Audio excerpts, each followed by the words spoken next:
My name is Devin Eaton. I'm a senior project manager with the Maine DOT for the Exit 22 and Exit 20 bridge replacement projects here in Freeport. I'm happy to announce that these structures are substantially complete with the signals functioning and in place out there to really improve the safety of these interchanges and mobility of all forms of traffic through the area. These projects came up based on the need of the structure itself for the bridges. Parts of them were in poor and good condition. Once they get to that level, they sort of trigger being looked at. The amount of traffic in an area, the fact that they're both at interchanges certainly makes them better candidates to get replaced. These particular projects started out with a typical sidewalk width, and then once we got more engagement from Freeport, we were able to coordinate getting it up to the multi-use path width of the 12 feet.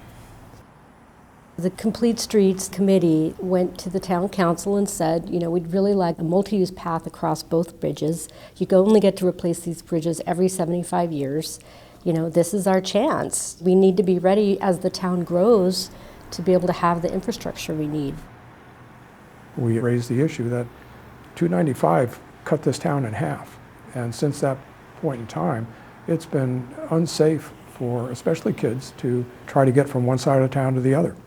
And that we needed safe passage.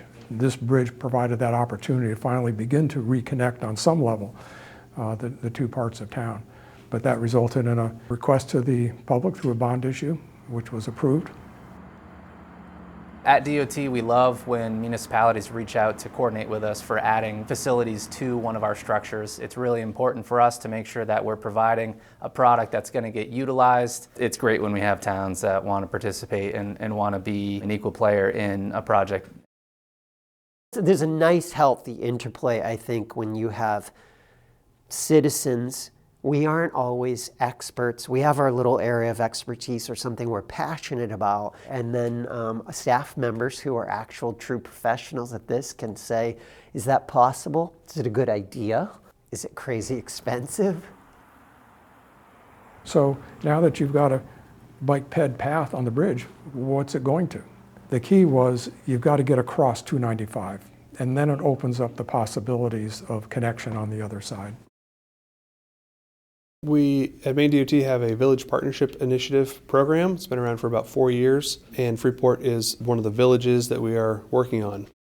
The addition of the shared use paths on both bridges at Exit 20 and 22 are a great foundation for what the village can consider as connectivity between the two. Freeport's obviously a community that has the redundancy of 295, so the Route 1 corridor here has some more options to be considered for multi-use of all types. We wanted people that live on the other side of the freeway on the west side to be able to ride their bikes from Merrill Road or the desert of Maine into town. So there's these places around Freeport people would love to not have to drive to.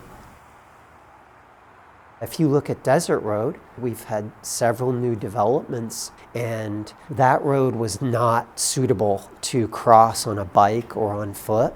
It now is. And so this has a potential impact on economic development and the future state of our downtown.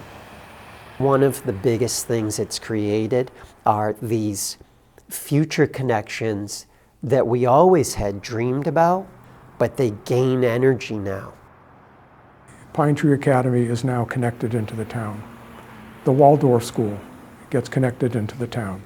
And that becomes safe passage not just for those students to be coming into Freeport. It's also safe passage for middle school and high school students to get out to Hunter Fields without necessarily having to be bussed out or have parents drive them out, that they can get on a bike and get out there on their own. I've been on a lot of trails across the country. I have yet to sense within any community any regret about putting in a bike ped path. If anything, the reaction has been, why didn't we do this sooner?